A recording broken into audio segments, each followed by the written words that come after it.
Out of the blue, but have you ever had a moment where you truly felt like you were living life according to your own will? Of course, every single day. Like just now, having pancakes for breakfast, or even filming this video, were all decisions I made consciously. But what if I told you that this will you're referring to might be an illusion? Right now, you're watching this video. Naturally, you think you made the choice to watch it, right? But is that really true?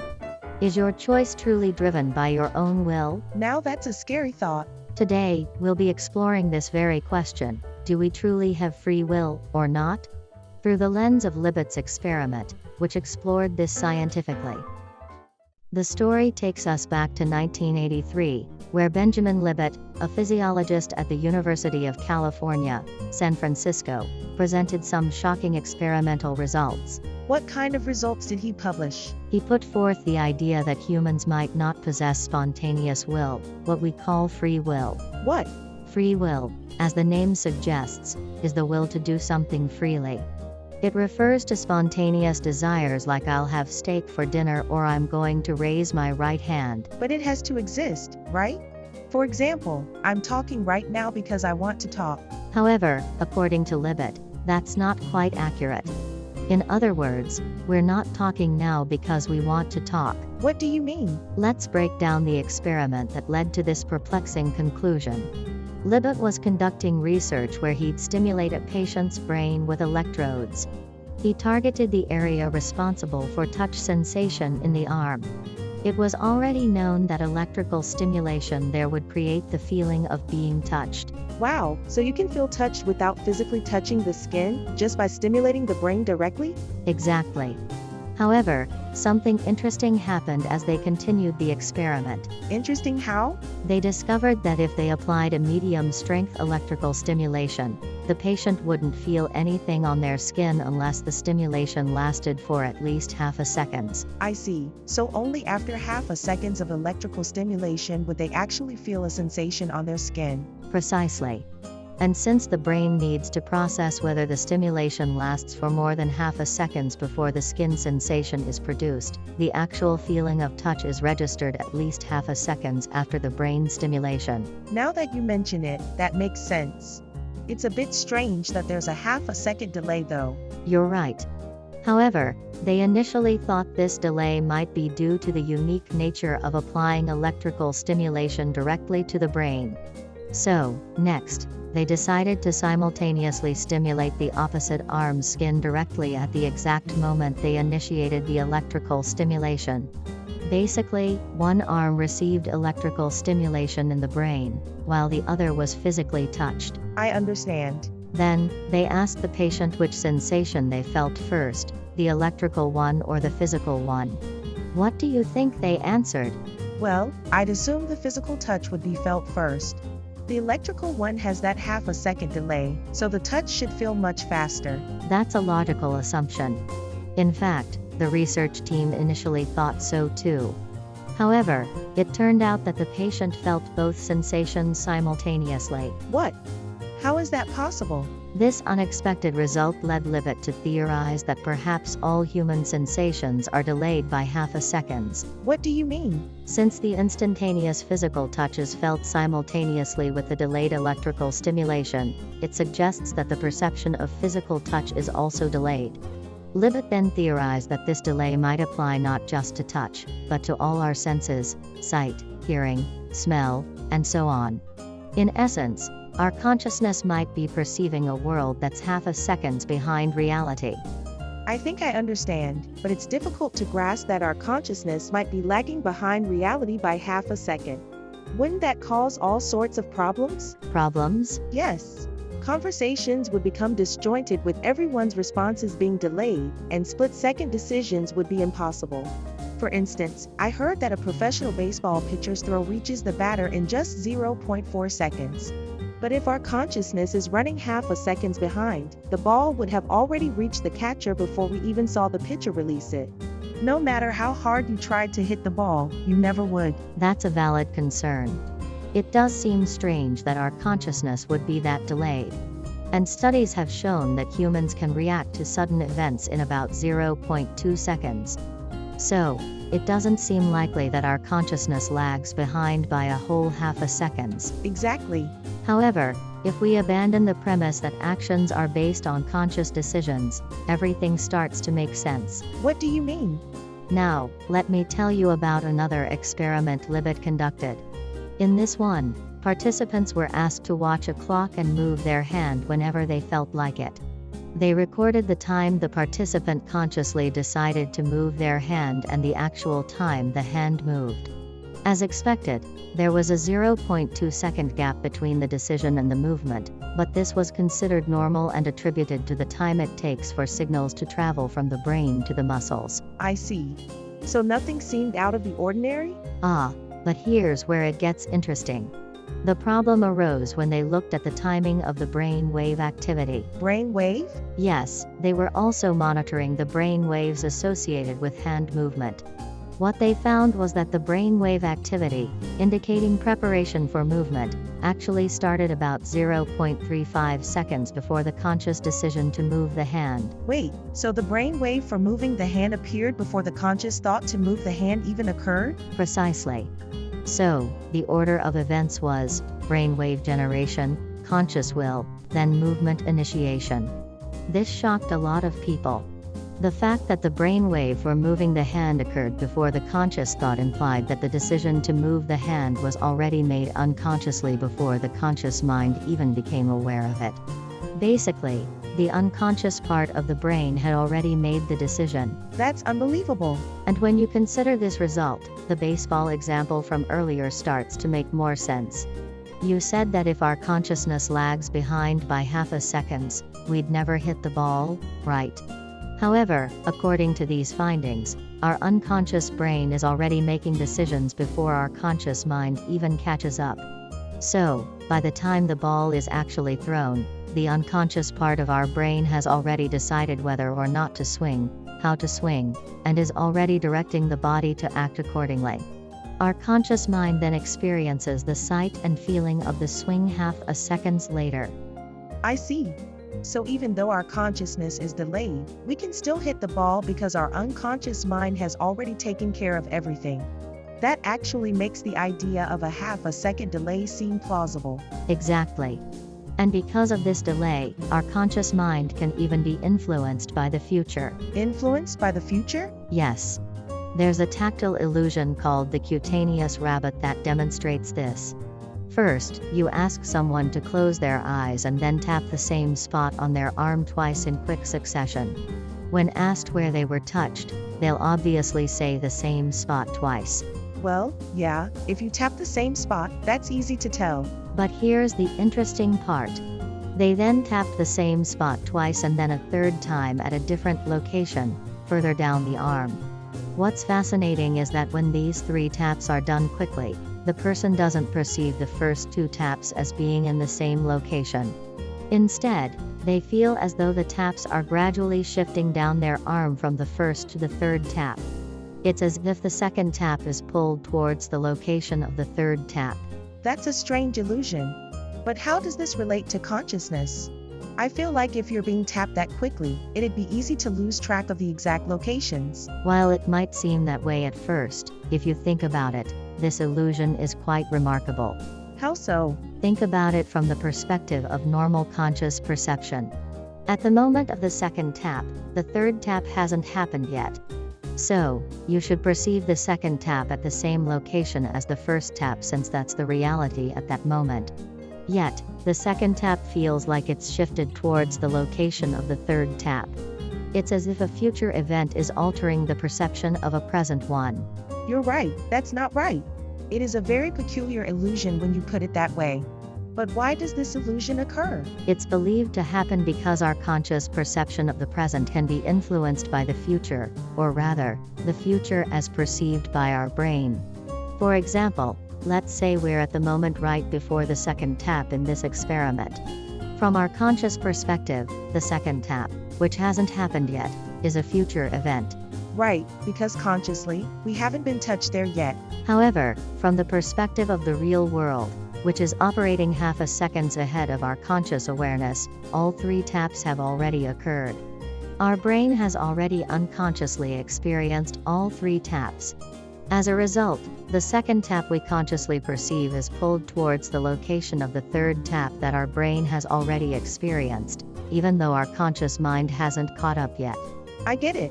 So, it's not that our current consciousness is being pulled by future events, but rather that our delayed conscious experience is being influenced by past events that our conscious mind hasn't processed yet. Precisely. In fact, this illusion only works if the time between touches is less than 0.2 seconds.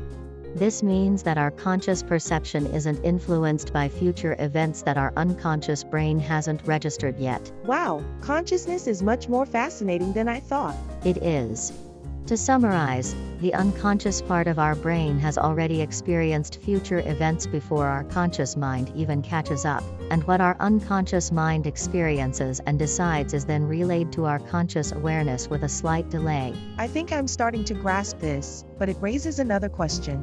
If what you're saying is true, then doesn't that mean that whenever we do something, think, or make a decision, our brain unconsciously makes the decision and initiates the action first, and our conscious mind only becomes aware of it afterward? That's right. But wouldn't that mean that our consciousness has no power to make decisions? Going back to the baseball example, by the time our conscious mind perceives the pitcher throwing the ball, our unconscious mind would have already seen it, decided how to swing, and initiated the swing in the real world. It's as if our conscious mind is just passively observing a delayed version of reality, and it wasn't really us who decided to hit the ball.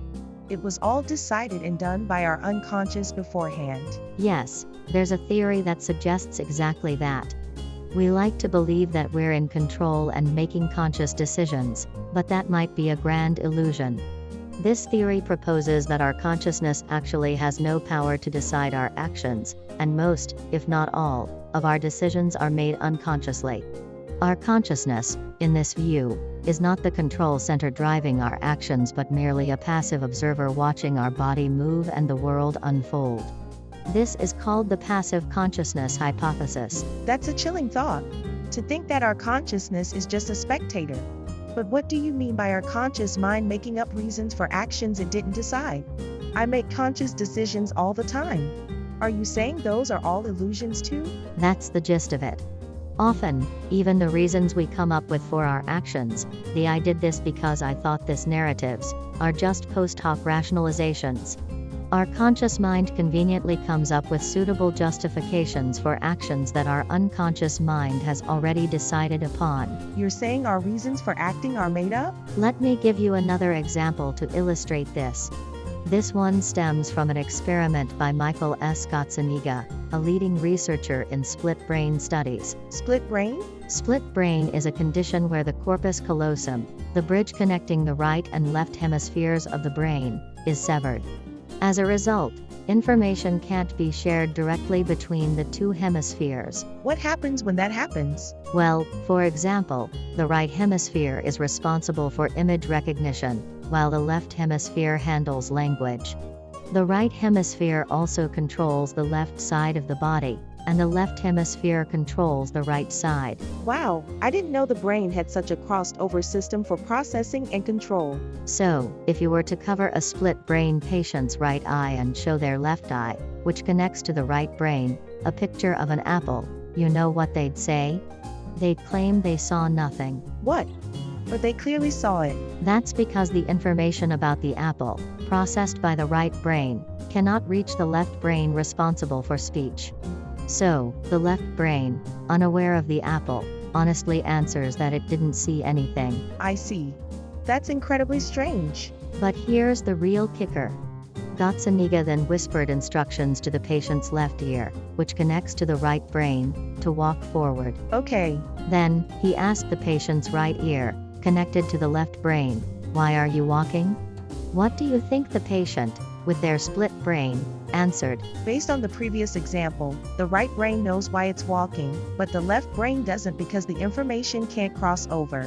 So, I'd assume the left brain, responsible for speaking, would just say it doesn't know. And the answer is, "I felt like getting a drink, so I thought I'd go get one." What? But they were instructed to walk. Why would they come up with an unrelated reason? This illustrates how our conscious mind might generate explanations for actions already initiated. In this case, the patient was walking, which was an undeniable fact, so their conscious mind scrambled to find a plausible explanation that fit the situation. Wow, I can't believe that happens. And the most interesting part is that the patient wasn't consciously aware of coming up with an excuse. They genuinely believed they had walked forward because they wanted a drink. So it really does seem like our conscious minds might not have the decision-making power we thought we had. To think that the reasons we come up with, the "I'm doing this because" narratives we tell ourselves, might just be stories we create after the fact is quite unsettling. Exactly.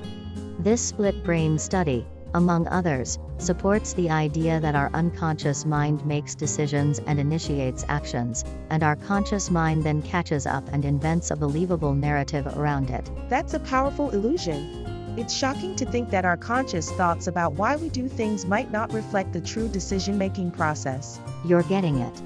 However, it's worth noting that some studies suggest we can still consciously override or cancel actions that our unconscious mind has initiated, so it's not a complete free-for-all down there.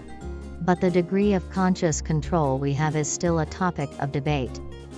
Just being able to cancel it is something, I guess. Are there any counter-arguments to these claims? Of course, there are several criticisms of Libet's experiment and its implications. I thought so. It's hard to believe that our consciousness is just along for the ride, without actually having any influence. What are the criticisms? Let me introduce a few. First, there's the argument that the experimental results themselves might be flawed due to measurement errors and other factors. In particular, the accuracy of the measured brainwaves and the timing of conscious will is questionable. For instance, were the brainwaves truly related to the intention to move the hand, or were they simply brain activity from something else that crossed the mind? And regarding the timing of conscious will, it's uncertain whether the participants could accurately remember the position of a clock hand at that exact moment. Indeed, remembering the position of a moving clock hand might not be accurate, and the possibility of error seems high. However, Libet's experiment was quite controversial at the time, so many other scientists conducted further verification experiments. And many of them, surprisingly, confirmed Libet's findings. In other words, even when using different measurement methods and conducting multiple measurements, they still observed brain activity preceding the timing of conscious decisions. Even experiments using precise brainwave measurement methods like fMRI, which weren't available during Libet's time, yielded results that were consistent with his findings. So, subsequent studies also supported Libet's experiment. Next, Libet's experiment focused on a very simple motor task. Critics argue that in more complex decision-making scenarios, which are much more common in daily life, the role of consciousness might be significantly different. That makes sense. For example, when deciding what to eat for dinner, we consider many things, such as what's in the refrigerator, how we're feeling, and what we're in the mood for. It's hard to imagine that such complex decisions are made entirely before consciousness is involved. Certainly. The reason Libet's experiment used a simple task was to facilitate experimental control and measurement of brain activity. So, it doesn't immediately negate the role of consciousness in more complex decision-making, and further research is needed to investigate this. However, the fact that unconscious processes precede conscious decisions even in simple tasks suggests the possibility that the unconscious might be similarly involved in complex decision-making. I see, that's an important perspective. And fundamentally, there's the issue of clearly defining consciousness and unconsciousness in the first place. These might not be separate entities, but rather different aspects of a continuous process that interact in complex ways to shape our thoughts and actions. So, you're saying we still have a long way to go before we truly understand how consciousness arises and how it influences our actions. That's right. While it's true that the definitions of consciousness and unconsciousness are ambiguous, it doesn't invalidate the interpretation of Libet's experimental results. Libet's experiment suggests that, at least in some actions, unconscious brain activity precedes conscious decisions. Further research is needed to unravel the mechanisms of interaction between consciousness and the unconscious. Libet's experiment certainly makes you think deeply about free will, something we take for granted. Exactly. Libet's experiment raised many questions. It challenged our traditional notions about free will and consciousness, but it's still too early to conclude that our consciousness is powerless and that we are simply puppets of the unconscious. So, that concludes my explanation of Libet's experiment and its implications. To summarize, we can perceive events half a second after they occur. When we think about moving our body, our brain starts preparing 0.35 seconds beforehand, suggesting that the feeling of acting with free will might actually be an illusion. And this experiment sparked a debate about the existence of free will, with scientists debating its validity. Exactly. As with the counterarguments we discussed, even those who accept the experimental results are not sure if it definitively refutes free will. It's a multifaceted issue spanning multiple disciplines, including neuroscience, psychology, and philosophy. Finding a definitive answer won't be easy. It's fascinating to consider how much is happening beneath the surface of our consciousness. The unconscious might play a more significant role than we realize, and the portion we can consciously control might be limited. You said it. With that, I think we'll wrap up for today. Thank you for watching. See you next time.